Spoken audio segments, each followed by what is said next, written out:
मेरे प्यारे देशवासियों, अब मन की बात में एक ऐसे विषय की बात जो हम सबके दिलों के बेहद करीब है। ये विषय है हमारे राष्ट्रगीत का। भारत का राष्ट्रगीत यानी वंदे मातरम। एक ऐसा गीत जिसका पहला शब्द ही हमारे हृदय में भावनाओं का उफान ला देता है। वंदे मातरम, इस एक शब्द में कितने ही भाव है, कितनी ऊर्जाएं हैं। सहज भाव में ये हमें माँ भारती के वात्सल्य का अनुभव कराता है। यही हमें माँ भारती की संतानों के रूप में अपने दायित्वों का बोध कराता है।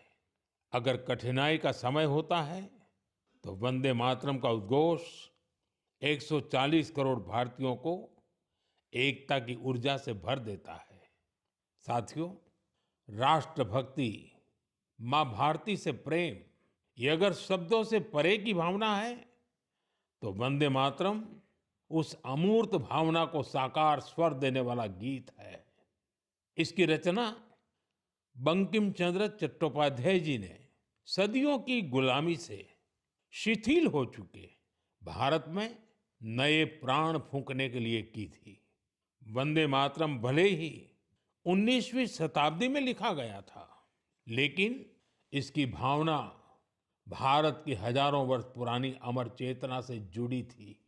वेदों ने जिस भाव को माता भूमि पुत्रो अहम पृथिव्याः कहकर भारतीय सभ्यता की नींव रखी थी, बंकिम चंद्र जी ने वंदे मातरम लिखकर मातृभूमि और उसकी संतानों के उसी रिश्ते को भाव विश्व में एक मंत्र के रूप में बांध दिया था।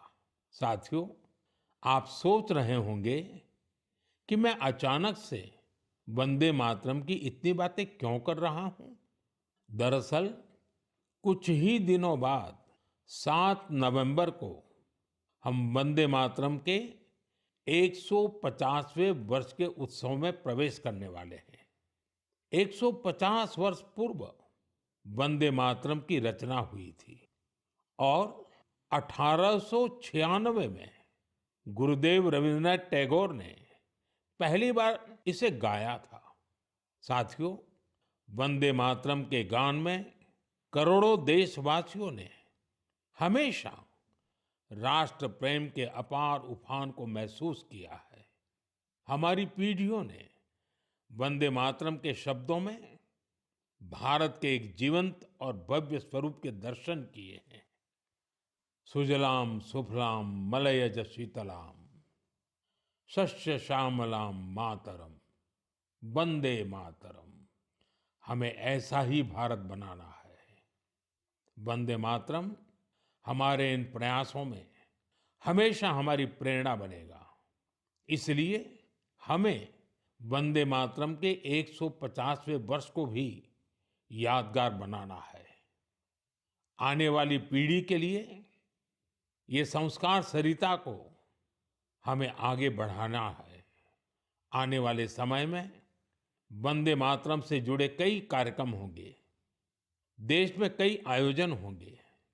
मैं चाहूंगा हम सब देशवासी वंदे मातरम के गौरवगान के लिए स्वतः स्फूर्त भावना से भी प्रयास करें। आप मुझे अपने सुझाव हैशटैग वंदे मातरम 150 के साथ जरूर भेजिए।